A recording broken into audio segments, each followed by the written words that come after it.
السلام عليكم ورحمة الله. بسم الله والحمد لله والصلاة والسلام على رسول الله وعلى آله وصحبه الفائزين برضا الله ما بعد. തറാവീഹ് 3 റക്അത്ത് നിസ്കരിച്ചു സലാം വീട്ടിയപ്പോ 3 ആൾക്കാർ പറഞ്ഞപ്പോ 1 റക്അത്തും കൂടെ നിസ്കരിച്ചത് 4 ആക്കി എന്ന് പറയുന്ന രൂപം ശരിയല്ല. ആ നിസ്കാരം അതുകൊണ്ട് തന്നെ ബാത്തിലാവും. കാരണം തറാവീഹ് 2 റക്അത്ത് നിസ്കരിച്ച് സലാം വീട്ടണം. ആ സമയത്ത് 2 വിചാരിച്ച മൂപ്പര് ആ നിസ്കരിച്ച് നിർത്തിയപ്പോ കുഴപ്പമുണ്ടായിരുന്നില്ല. മനസ്സിലായില്ലേ? 3 നിസ്കരിച്ചപ്പോൾ 3 മൂപ്പരെ വിശ്വാസത്തിലില്ലല്ലോ, 2 വിശ്വസിച്ചല്ലേ നിസ്കരിച്ചേ.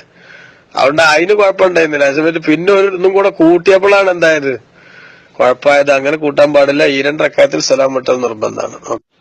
തറാവീഹ് 20 കൂടെ ഒന്നിച്ച് നിയ്യത്ത് ചെയ്യാമോ എന്നൊരു ചോദ്യമുണ്ട്. അത് പറ്റൂല. 2 റക്അത്ത് കഴിഞ്ഞ് സലാം വിട്ടൽ നിർബന്ധമാണ് തറാവീഹില്. ആ സലാം വിട്ടുന്നതിനോട് കൂടെ അതിന്റെ ടൈം കഴിഞ്ഞു. അപ്പൊ ഈ 2 റക്അത്തിലും പ്രത്യേകം നിയ്യത്ത് ചെയ്യണം എന്ന് ഉണർത്തുന്നു.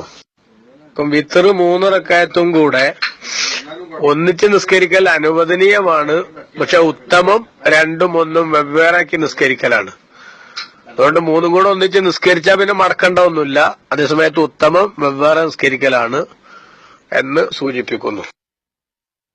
ഇശ തറാവീഹ് ജമാഅത്ത് നടക്കുകയാണ് പള്ളിയിൽ ചെല്ലുമ്പോ.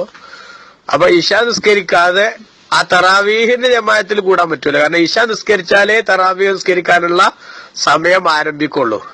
അപ്പൊ ഇശ എന്ന നിയ്യത്തോടു കൂടെ തറാവീഹിൽ കൂടിയിട്ട് ഇമാമു സലാം വിട്ടിയതിനു ശേഷം ബാക്കി തുടർന്ന് നിസ്കരിക്കുന്നതിന് തെറ്റൊന്നുമില്ല. പക്ഷെ എന്നാലും അതിൽ വലിയ കാര്യമല്ല. അതുകൊണ്ട് നമ്മൾ സ്വന്തമായിട്ട് അപ്പുറത്ത് ഇശ നിസ്കരിച്ചിട്ട് പിന്നെ ഈ തറാവീഹിൽ ജോയിൻ ചെയ്യാന്നുള്ള റൂട്ടാണ് സ്വീകരിക്കാൻ നല്ലത് എന്ന് ഉണർത്തുന്നു. അല്ലാഹു തആല നമുക്ക് ഖൈർ ചെയ്യട്ടെ. അസ്സലാമു അലൈക്കും.